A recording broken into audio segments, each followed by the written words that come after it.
প্রচুর জুলুম, মানে দুর্বল পাইলেই জুলুম করতে যাচ্ছি আমি। যদি দেখি ও আমার চেয়ে একটু দুর্বল, আমি জুলুম না করলে পেটের ভাত হজম হচ্ছে না। জুলুম করাটাকে আমরা ক্রেডিট মনে করি যে আমি জিতে গেলাম। আরে ভাই, কাল কিয়ামতের মাঠে কি হবে আপনার আমার অবস্থা? কাল কিয়ামতের মাঠে কি হবে অবস্থা? আর যখন জুলুম মানুষ মেনে নেয় তখন আরো বড় জালেমকে আল্লাহ পাক চাপায় দেয়। এই জন্য আমাদের এই অবস্থা সংশোধন হচ্ছে না। ইল্লা মাশাআল্লাহ, আল্লাহ যে কবে করবেন আল্লাহ ভালো জানেন। তবে বিশ্বাস করেন, আপনারা বলেন যে এখন মুসলিম প্রধান দেশ, আমি একটা স্টেটমেন্ট দিয়ে দিচ্ছি এখন বসে বসে, এখন এটা হচ্ছে একটা মুনাফিক প্রধান দেশ। প্রমাণ করতে চাইলে আমার সাথে বসেন। মুনাফিকের আলামত যে কয়টা আছে, কি এক নাম্বার কি? কথা বললেই মিথ্যার উপর দাঁড়ায় আছেন সবগুলা। 2 নাম্বার, আমানত রাখলেই খেয়ানতের উপর খেয়ানত। মানে কিছু কিছু বড় বড় জায়গায় এমন কিছু মানুষকে বসায় দেওয়া হয়েছে যাদের মনে হয় ইসলামের নাম শুনলেই ভিতরে মানে তেলে বেগুনে জ্বলে উঠে গেল। ইসলাম শব্দটা শুনলেই গায়ে জ্বালা শুরু হয় আগে। তো বেশি দিন নাই ইনশাআল্লাহ, হয় আল্লাহর গজবে এগুলো ধ্বংস হবে, অথবা ইনশাআল্লাহ তাআলা আবাবিল পাখি তো আর আসবে না পাথর ছুটতে। আবাবিল তো পাখির নাম না, আবাবিল মানে তো ঝাঁকে ঝাঁকে। মানে এটা তো ওই আবরাহার বাচ্চা আবরাহার যুগ না যে আবাবিল আসবে আর পাথর ফেলবে। আসবে, পাথর ফেলার প্রজন্ম তৈরি হবে ইনশাআল্লাহ। মূল সমস্যাই হচ্ছে করাপশন, দুর্নীতি, মূল সমস্যাই। এটা যদি না থাকতো সারা বিশ্বে বাংলাদেশকে টক্কর দেওয়ার মতো কান্ট্রি খুব কমই থাকতো। কে না জানে এগুলা? সবাই জানে, আর আমরা মেনেও নিয়েছি এগুলা ভাই, চুপচাপ মনে মনে মেনে নিয়েছি যে ওইখানে গেলে এত দেওয়া লাগবে, ওইখানে এত না দিলে আমার এটা হবে না, ওইখানে এটা দিতে হবে, ওইখানে এটা করতে হবে, আমরা মেনেও নিয়েছি মাশাআল্লাহ। মনে করেন আমি একজন ইমাম সাহেব, আমি যদি আমার দায়িত্বে পালন ঠিক মতো না করে আমিও খেয়ানতকারী।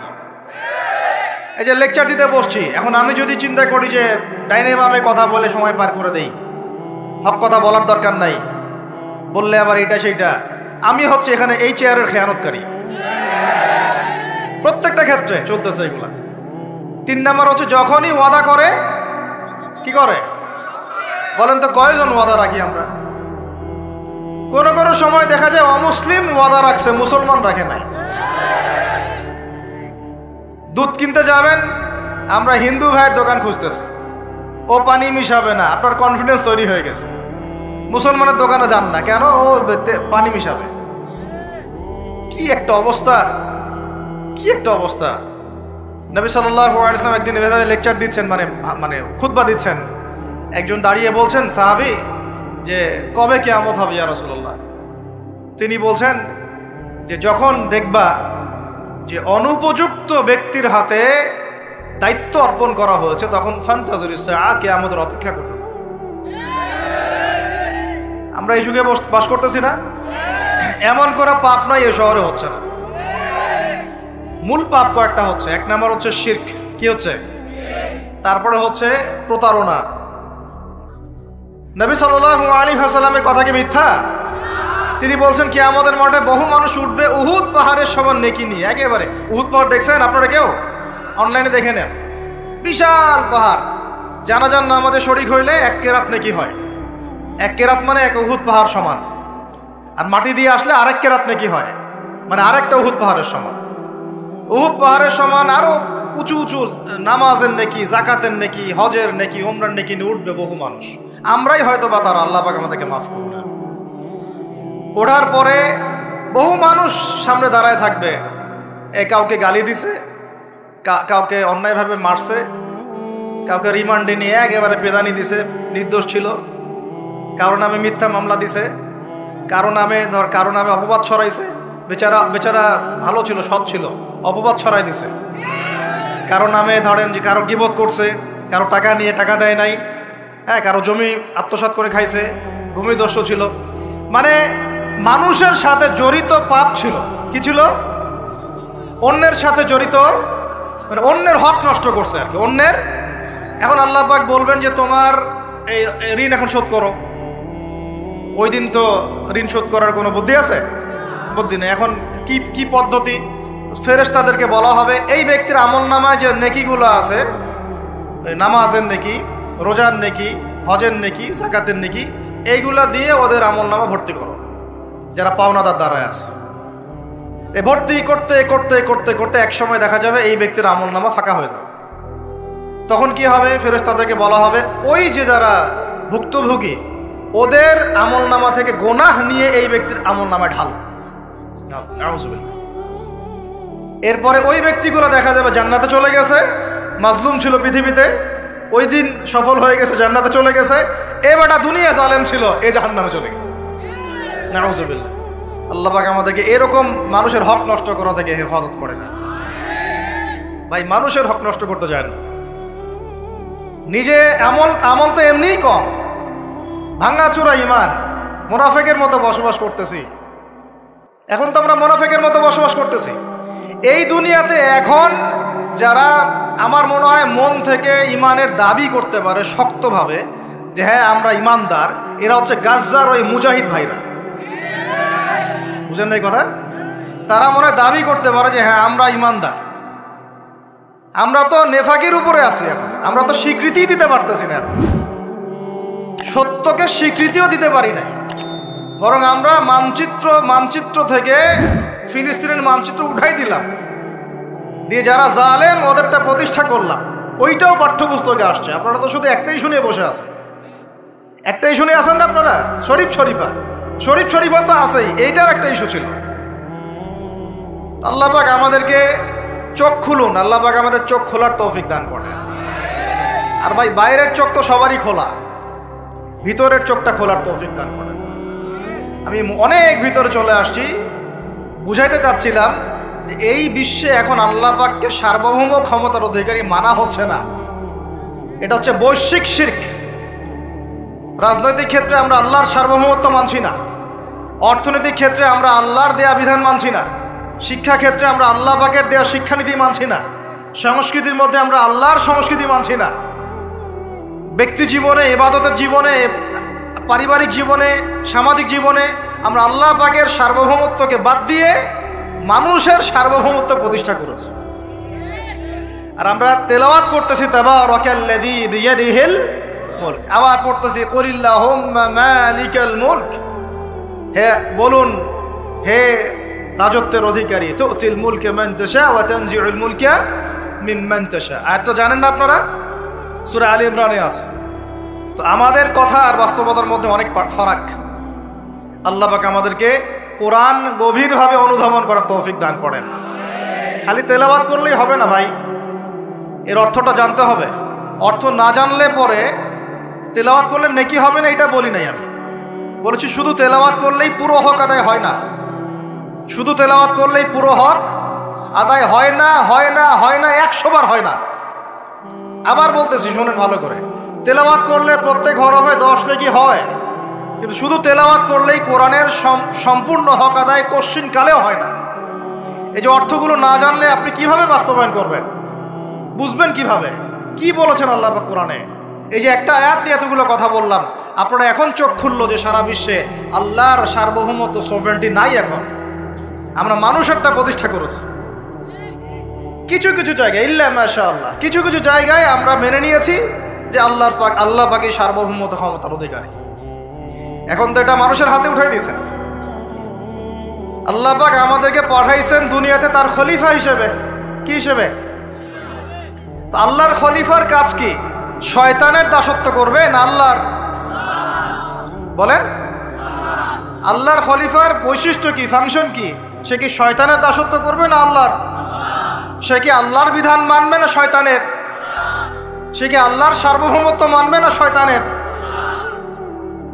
তাহলে আমরা আল্লাহ পাকের কয়টা বিধান বাস্তবায়ন করতে পারছি? একজন আমাকে খুব কড়া ভাষায় বলছিলেন একদিন যে আপনি প্রথম ব্যক্তি মনে হয় বলেছেন যে ঢাকা হচ্ছে দ্য সিটি অফ আখিরুজ্জামানে। আপনি চোখে দেখেন না ঢাকা শহরে এত এত মসজিদ আছে? বললাম যে এইটা আপনার চেয়ে আগে আমি দেখছি ঢাকা শহরে এতগুলো মসজিদ আছে। আমার কাছে হিসেব করা আছে কয়টা মসজিদ ঢাকায় আছে। তাহলে আপনি বললেন যে এটা সিটি অফ আখিরুজ্জামান। বললাম ঢাকা শহরে এতগুলো যে মসজিদ আছে কত বছর থেকে আছে? বলছে 50, 60, 70 বছর থেকে। তো বলো 70 বছরে কোরআনের আপনি একটা বিধান বাস্তবায়ন করতে পারছেন ঢাকায়? বলেন, পারছেন? ঢাকা শহরে কি চোরের হাত কাটা হয়? ঢাকা শহরে কি জেনার শাস্তি দেওয়া হয়? মদ পান করলে 40 লাঠি দেওয়া হয়? ব্যভিচার করলে রজম দেয়া হয়? সমকামিতা করলে রজম দেয়া হয়? ধর্ষণ করলে প্রকাশ্য মৃত্যুদণ্ড দেয়া হয়? মসজিদ দিয়ে কি করবেন আপনি? বলেন, এতগুলো মসজিদ দিয়ে কি করবেন? মসজিদে আমরা নামাজ পড়ি, ব্যক্তিগত ইবাদত। আর মানুষের বাঙালিকে কারা জানি বুঝাইছে, সারা জীবন যত ইচ্ছা পাপ কর, শেষ জীবন একটা মসজিদ বানায় যাইস বা মসজিদের সভাপতি হয়ে থাকিস, ঠিক আছে? যত ইচ্ছা কর, যা ইচ্ছা কর, সুদ খা, ঘুষ খা, সব কর, শেষে একটা মসজিদ বানাই দিস। কারণ হাদিসটা হচ্ছে মান বানা লিল্লাহি মাসাজিদান বানাল্লাহু বাইতান ফিল জান্নাহ। কেউ যদি আল্লাহর জন্য একটা মসজিদ বানায়, আল্লাহ পাক তার জন্য জান্নাতে একটা ঘর বানাবে। ব্যাস, এই হাদিসের উপর আমল কইরা কবরে যাবে। সারা জীবন যে আমি মাশাআল্লাহ নাউজুবিল্লাহ আল্লাহর কোনো বিধানই মানলাম না, না নামাজ, না যাকাত, না সাদাকা, না এই যে কোরআন এর হক আদায় করা, না আমর বিল মারুফ, না নাহি আনিল মুনকার, না ইকামাতুদ দ্বীন, ইত্যাদি ইত্যাদি। অনেক অনেক গভীর ভাই, আলোচনাও গভীর, পরিবেশও অনেক গভীর, অন্ধকারও অনেক গভীর। এই অন্ধকার থেকে বের হইতে হইলে ভাই রমাজান আমাদের সামনে একটা মৌসুম, এটা আল্লাহ পাক সুযোগ দেন। আপনারা তো দেখেন সন্ধ্যাবেলায় পাখিরা কোথায় ফিরে যায়? বাসায় ফিরে যায় না? এই সারা বছর সারা জীবন আমরা অনেক দূরে চলে গেছি আল্লাহ থেকে, রমাজান আসছে এখন আবার বাসায় ফিরে আসে। রমাজান কেন আসে? যাতে এই বিচ্ছিন্ন উম্মাহ এক জায়গায় হয়, পাপী মুসলিমরা আল্লাহর দিকে ফিরে আসে। সারা বছর যারা এদিক ওদিক চলে গেছেন, রমাজানে আসেন, ঘরে ফিরে আসেন। আল্লাহ পাক তৌফিক দান করে না। অনেক ভিতরে ঢুকে গেছি ভাই। প্রথম কথা বলছিলাম লাআল্লাকুম তাত্তাকুন, হক আদায় করতে হবে। রাজি আছি তো ইনশাআল্লাহ? 2 নাম্বার এই যে বলছিলাম কুতিবা আলাইকুম নিয়ে কথা। কুতিবা আলাইকুম শুধু সিয়াম না, কুতিবা আলাইকুম কিসাসও আছে এখানে। কোন কিতাব? এখানে আছে না? নাকি বাড়ায় বললাম? আর এই কোরআন তো ভাই সবারই বাসায় আছে, কেন মানতে চান না? এত কেন ভনিতা কোরআনের সাথে? আর বাঁচবই বা কতদিন আমরা? সর্বোচ্চ 100 বছর। ভাই সবাইকেই তো একা একা আল্লাহর সামনে দাঁড়াইতে হবে, তাহলে এত ভনিতা কিসের? এত নেফাকি কেন? এত অস্বীকৃতি কেন? ইসলাম নিয়ে এত অ্যালার্জি কেন? আল্লাহ রসুল এবং ইসলামের নাম শুনলে গা জ্বলে কেন? কোরআন সুন্নাহর বিধানের কথা শুনলে কেন মনে হয় যে বাঁকা চোখে তাকান কেন? না জানি আবার কি বলতেছে, কোন জঙ্গি আসলো, কোন সন্ত্রাসী আসলো, এগুলো কি শুরু করছেন? এটা কোরআনের কথা, হাদিসের কথা, আল্লাহর কথা, রসুলের কথা। এখানে এইসব শব্দ প্রয়োগ করেন কেন? কবরে কি আমরা যাব, আপনারা যাবেন না? আপনাদেরকে হিসাব দেওয়া লাগবে না? কি মনে করতেছেন আপনারা? আর এই উম্মার বিজয়ের জন্য কি শুধু আমাদের একার দায়িত্ব না, সবার দায়িত্ব আছে? সবাই মিলে তো শক্ত হাতে একটা হাতল ধরলে না ইসলাম বিজয় হবে।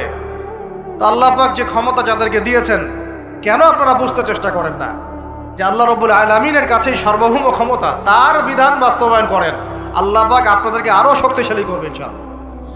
যদি না করেন তাহলে শোনেন, একটা সময় পর্যন্ত আল্লাহ পাক ছাড় দেন। এটা ইতিহাস।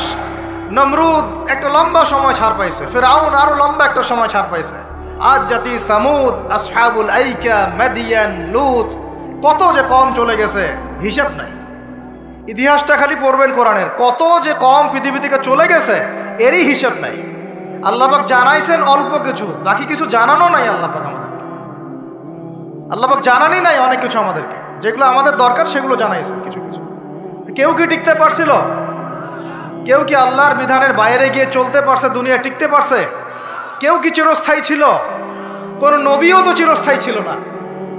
তাহলে কিসের পিছনে ছুটতেছেন? আল্লাহ পাক আমাদের সবাইকে কথাগুলো বোঝার তৌফিক দান করেন। ব্যক্তি জীবন থেকে শুরু করে এক সর্বোচ্চ লেভেল পর্যন্ত কোরআন, হাদিস, ইসলামকে বাস্তবায়ন করার তৌফিক দান করেন। আল্লাহ পাক যাদের মধ্যে এই সততা আছে, এই মানুষগুলোকে আল্লাহ পাক আমাদের ঊর্ধ্বতন কর্তৃপক্ষ বানায় দেন, আমিন। বা যারা আছেন তাদেরকে আল্লাহ পাক হেদায়েত দান করেন। রমাজানের এই শিক্ষাটার সামনেও এরকম 2-1টা শব্দ আছে, কুতিবা আলাইকুমুল কিসাস। আর একটা তো বললে তো মাথাই খারাপ হয়ে যাবে। বলবো? ওই যেখানে দেখছেন কুতিবা আলাইকুমুস সিয়াম, কুতিবা আলাইকুমুল কিসাস, এই ডানে বামেই খুঁজবেন, 3টা পৃষ্ঠার মধ্যেই পাবেন। লেখা আছে কুতিবা আলাইকুমুল কিতাল, কুতিবা আলাইকুমুল, এটা আবার কি? কুতিবা আলাইকুমুল কিতাল, তোমাদের উপর যুদ্ধকে ফরজ করা হয়েছে।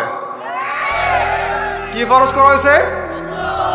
একা একা আপনি করবেন না, একা একা করবেন না, ইসলামিক রাষ্ট্র করবে, ইসলামের রাষ্ট্রের আমির করবে, তার নেতৃত্বে জনগণ করে, একা একা বিচ্ছিন্নভাবে করে না। বিচ্ছিন্নভাবে যারা করে এটা সন্ত্রাসী। এটা কি? এটা সন্ত্রাসী কার্যকলাপ। কিন্তু মূল কথা হচ্ছে এটা তো ফরজ, কুতিবা আলাইকুমুল কিতাল। এইটা যখন মুসলমানরা ছেড়ে দিয়েছে ওই সময় থেকে এই মাইর খাওয়ার যুগ শুরু হয়েছে। অটোম্যান এম্পায়ারটা সর্বশেষ ওই ফাইট করছিল ওই পশ্চিমাদের সাথে, পরাজিত হয়ে যায় তারা প্রথম বিশ্বযুদ্ধে 1914 থেকে 17-18-র মধ্যে। এরপরে ওই যে ব্রিটেন দখল করে জেরুজালেম, বেলফোর্ট ডিক্লারেশন হয়, তারপরে ইহুদিদেরকে ওই জায়গাটা ছেড়ে দেয়। এরপর থেকে যে 100 বছর হলো, আমাদের খিলাফা পতনের 100 বছর হয়ে গেছে। কত বছর? এটা একটা আশারও কথা। আশার কথা কেন? প্রত্যেক 100 বছর পর পর আল্লাহ পাক পরিবর্তন নিয়ে আসে। এটা ইতিহাস ঘাটলে পাবে। 100 বছর পর পর আল্লাহ রাব্বুল আলামিন বড় বড় পরিবর্তন পৃথিবীতে নিয়ে আসে। তো যেহেতু খিলাফা পতনের 100 বছর হয়ে গেছে, আশা করা যায় সামনে কিছু ভালো কিছুই হবে ইনশাআল্লাহ। ওই অটোম্যানদেরকে 1917 সালে 14 থেকে 17-র মধ্যে পরাজিত করে বাইতুল মুকাদ্দাস, যেখানে দেখতেছেন অক্টোবর থেকে এই পর্যন্ত মনে হয় 40,000 ছাড়াই গেছে, প্রাণহানি ছাড়া যায় নাই। বেশিরভাগই নারী আর শিশু, বেশিরভাগই কি? নবী সাল্লাল্লাহু আলাইহি ওয়াসাল্লাম তার জীবদ্দশায় মনে হয় 97টা থেকে 98টা যুদ্ধ করেছেন। কয়টা? এটা তো জানেন না। আমরা শুধু জানি নবী সাল্লাল্লাহু আলাইহি ওয়াসাল্লাম মিষ্টি পছন্দ করতেন, মিসওয়াক করতেন, তারপরে ডান কাঁধে শুইতেন, হ্যাঁ, সাদা জামা পছন্দ করতেন, দাড়ি রাখতেন, এইগুলো আমরা জানি। মাশাআল্লাহ, ওনার সিরাত পড়েন, ওনার জীবনীটা পড়ে দেখেন। 97 থেকে 98টাতে তিনি নিজে লিড দিয়েছেন, সরি, তিনি হয় লিড দিয়েছেন, না হলে অন্য কোনো সাহাবীকে পাঠিয়েছেন, মানে গাজওয়া অথবা সারিয়া। এখন এই 100টার মতো যুদ্ধে আপনি দেখবেন না কোনো নারীকে হত্যা করা হয়েছে বা কোনো শিশুকে হত্যা করা হয়েছে, আপনি খুঁজে পাবেন না। একটা ইতিহাস দেখাতে পারবেন না যে মুসলমানদের হাতে কোনো শিশুকে হত্যা করা হয়েছে বা কোনো নারীকে হত্যা করা হয়েছে, আঘাত করা হয়েছে। শুধু আলী রাদিয়াল্লাহু আনহু একদিন এক নারীকে ধরেছিলেন, কারণ নবী সাল্লাল্লাহু আলাইহি ওয়াসাল্লাম বলেছিলেন যে অমুক জায়গায় এক মেয়েকে পাবা, ওই মেয়ের কাছে একটা চিঠি আছে, ও গুপ্তচর বৃত্তি করেছে, ওই চিঠি সে মক্কায় পৌঁছে দিতে চাচ্ছে, ওকে রাস্তায় ধরবা, ওর কাছ থেকে চিঠি আদায় করবা। কথা বুঝতে পারছেন? উনি গেলেন, দেখলেন হ্যাঁ ঠিক ওই জায়গায় এক মেয়ে আছে, এই চিঠি বের করো। আর নাই, আমার কাছে কোনো চিঠি নাই। তিনি বলছেন যদি চিঠি বের না করো তাহলে কিন্তু প্রয়োজনে একদম সব সার্চ করে চিঠি বের করবো কিন্তু। তো পরে ভয়ে সে চিঠি দিয়ে দিছে। এই একটাই ঘটনা পাওয়া যাচ্ছে যে মেয়েদের সাথে যুদ্ধক্ষেত্রে আচরণ। আর এই পুরো 100টা বা 98টা সারিয়ার গাজওয়ায় নবী সাল্লাল্লাহু আলাইহি ওয়াসাল্লাম সাহাবীদের হাতে একটা শিশুও মানে নিহত হয় নাই, একটা মহিলাও নিহত হয় নাই। যদি কোনো দলিল পান আমাকে জানায়েন, যদি আমার জ্ঞানে কমতি থাকে, আপনারা যদি দলিল পান আমাকে জানায়েন, আমার জানা নাই। আর আপনি দেখতেছেন অক্টোবর থেকে এই যে এটা কি মাস, মার্চ, এই যে 5, 6, 7 মাসের মধ্যে আপনি দেখতেছেন যে 40-42 হাজার মুসলমানকে মারা হচ্ছে, তার মধ্যে বেশিরভাগই নারী আর শিশু। নারী আর শিশু, এগুলো দেখলে তো ঘুম হয় না আমাদের, কিচ্ছু করার নাই, তামাশা দেখতেছি সবাই বসে বসে। আর যাদের করার ছিল এরা বসে খ্যাপসা খায়। কি খায়? ওরা ওই সিনেমা হল উদ্বোধন করে, মদের বার ওপেন করে, হ্যাঁ সুবহানাল্লাহ। পাশে নবী সাল্লাল্লাহু আলাইহি ওয়াসাল্লাম শুয়ে আছে, চিন্তা করেন, সাহাবীরা রাদিয়াল্লাহু আনহুম আজমাইন তারা শুয়ে আছেন। ওখানে গেলে মুমিনদের চোখের পানি ছেড়ে দেয় মানুষ। কি একটা অবস্থা! ওইখানে আল্লাহর ঘর বাইতুল্লাহুল হারাম। অনেকে আবার বলে কি করার আছে আমাদের কিছুই করার নাই। হ্যাঁ, তো ওই জন্য একদিন বলছিলাম তো কিছু করার নাই, তাহলে নেইমারকে নিয়ে এসে ফুটবল খেলাও। ওটাও চলতেছিল। হ্যাঁ, বিভিন্ন বলিউড তারকা, হলিউড তারকা আইসে এসে কনসার্ট করতেছে। এগুলা করেন, কিছু করেন নাই তো। বেশি না, আপনারা যদি একটু জিও পলিটিক্স পড়েন দেখবেন 10টা, বেশি না 10টা মুসলিম কান্ট্রি যদি একসাথে হয়, 10টা মুসলিম কান্ট্রি যদি একসাথে হয় বা একটা টেবিলে বসতে পারে, এই 10টা মুসলিম কান্ট্রির কাছে যে পরিমাণ সৈন্য আছে, যে পরিমাণ অস্ত্র আছে, যে পরিমাণ জ্বালানি আছে, যে পরিমাণ তেল আছে, আর যে পরিমাণ গ্যাস আছে, আর বাকি কথা নাই বললাম, এই ইসরায়েলের মতো 100টা দেশের সাথে মোকাবেলা করতে পারত। এক একটা বাচ্চার রক্তের বদলা নেওয়া যাইতো, একটা বোনের ইজ্জতের বদলা নেওয়া যাইতো। শুধু ওই ইমানদার কোন ওমর আল্লাহ পাক এখন আমাদেরকে আর দেন নাই। কারণ কেন দেন নাই জানেন? কারণ আমরা তো আর তার সাহাবীদের মতো না। আমরা যদি সাহাবীওয়ালা জিন্দেগি আবার শুরু করি, আল্লাহ পাক ওমর ইবনুল খাত্তাবও পাঠাবেন ইনশাআল্লাহ। বুঝাতে পারতেছি না? আমরা ঠিক না হলে তো আসমান থেকে ফেরেশতা নামবে না ভাই। আর আমরা এই এত দূরে বসে ছোট্ট একটা রাষ্ট্রের মধ্যে আলোচনা করি, কি আলোচনা করে আর কি ফায়দা হয়? কিন্তু আলোচনাগুলো করতেছি আল্লাহর কাছে দায়মুক্ত হওয়ার জন্য, যাতে আপনারা সত্যটা জানেন এবং হকটা বুঝতে চেষ্টা করেন, আপনার পরবর্তী প্রজন্মকে এটা জানান। আল্লাহ চাইতো আমরা না পারলে কি হয়েছে, দেখা যাবে 100 বছর পরে হইলেও আমাদের পরবর্তী প্রজন্মরা ইনশাল্লাহ বাইতুল মুকাদ্দাস উদ্ধার করবে ইনশাল্লাহ। কারণ লিখা তো হয়ে গেছে এটা, তো ওইটা আমাদের হাতে আসতেছে ইনশাল্লাহ। এবং ওইখানে 40 বছর ইসলামিক খেলাফত বাস্তবায়ন না হওয়া পর্যন্ত এই বিশ্বে কিয়ামত হবে না ইনশাআল্লাহ। কত বছর? কে করবে? ঈসা আলাইহিস ইসলাম। কে করবেন? ঈসা আলাইহিস ইসলাম। তার সাথে সঙ্গ দিবেন ইমামুল মাহদি। এটা হবে সামনে। এখন ওইটা যখন হবে, ওই 40 বছর ইসলামী খেলাফত, তখন তাবারাকাল্লাযী বিয়াদিহিল মুলক, ওই আল্লাহ পাকের যে মুলক, আল্লাহ পাকের সার্বভৌমত্ব, আল্লাহ পাকের সরভেন্টি, আল্লাহ পাকের রাজত্ব, ওইটা সারা বিশ্বে প্রতিষ্ঠা হবে ইনশাআল্লাহ। এখন ওইটা নাই। এখন কি আছে? এখন মূল হচ্ছে জাতিসংঘের, সব কিছু ওদের হাতে। আর এগুলো গঠনই করা হয়েছিল মুসলমানদের স্বার্থ দমন করে পশ্চিমাদের স্বার্থ উন্নয়নের জন্য। একেবারে খোলামেলা কথা বল। এখন পর্যন্ত ওদের ভিশন এবং এজেন্ডা এইটাই। পৃথিবীর কোনো জায়গায় মুসলমানের স্বার্থ তারা সর্বোচ্চ অগ্রাধিকার দিবে না, বরং আমাদেরকে দাস বানানোর জন্য এটা তৈরি করছে। আর আমরা এখন সেই দাসত্বের মধ্যে চলে আসছি। কেউ কিছু বলেও না, কেউ কিছু করে, সবাই মেনে নিছি আর কি। আলোচনা করে লাভ নাই। আপনারা প্রত্যেকটা ঘরে ঘরে একটা করে আইয়ুবের জন্ম দেন। আলোচনা করে লাভ নাই এত। প্রত্যেকটা মা বোনকে বলবো একটা করে বাচ্চা দেন আমাদেরকে আইয়ুবের মতো, একটা করে বাচ্চা দেন তারেক বিন জিয়াদের মতো, একটা করে বাচ্চা দেন আমাদেরকে বিন কাসিমের মতো। ইনশাল্লাহ আজ না হোক 100 বছর পরে হলেও ইনশাল্লাহ বিশ্বের শাসন ক্ষমতা আমাদের হাতে আসবে ইনশাল্লাহ। তার আগ পর্যন্ত আমরা কেউ স্বাধীন না।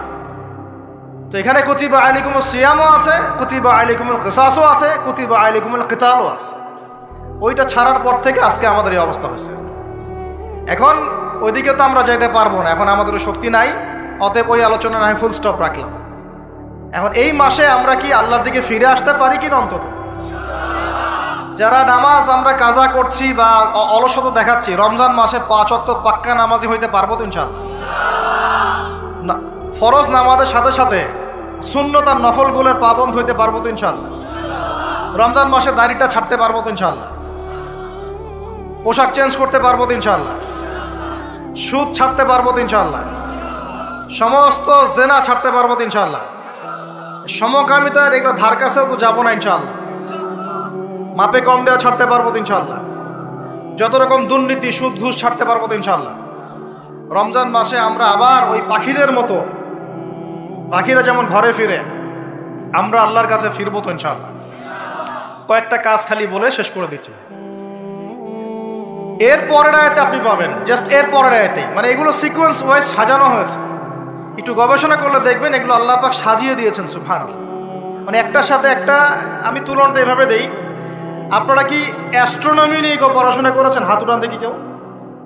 অ্যাস্ট্রোনমি বোঝেন? জ্যোতির্বিদ্যা কেউ পড়েছেন কখনো? একজনও নাই? আচ্ছা ঠিক আছে, অ্যাস্ট্রোনমির দরকার নাই।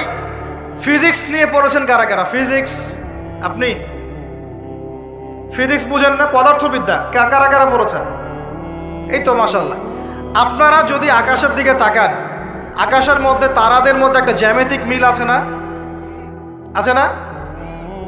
ওটা ফিজিক্স যারা পড়েছে তারা বুঝবে, সবাই বুঝবে না। কিন্তু আপনি আপনি আপনার মানে কি বলবো, আপনার মাথাই খারাপ হয়ে যাবে যে আসমানে আল্লাহ রাব্বুল আলামিন এত সূক্ষ্মভাবে একটা গাণিতিক ক্যালকুলেশন কিভাবে করেছেন। এটাই প্রমাণ করে যে আল্লাহ রাব্বুল আলামিন ছাড়া কোনো ইলাহ নাই।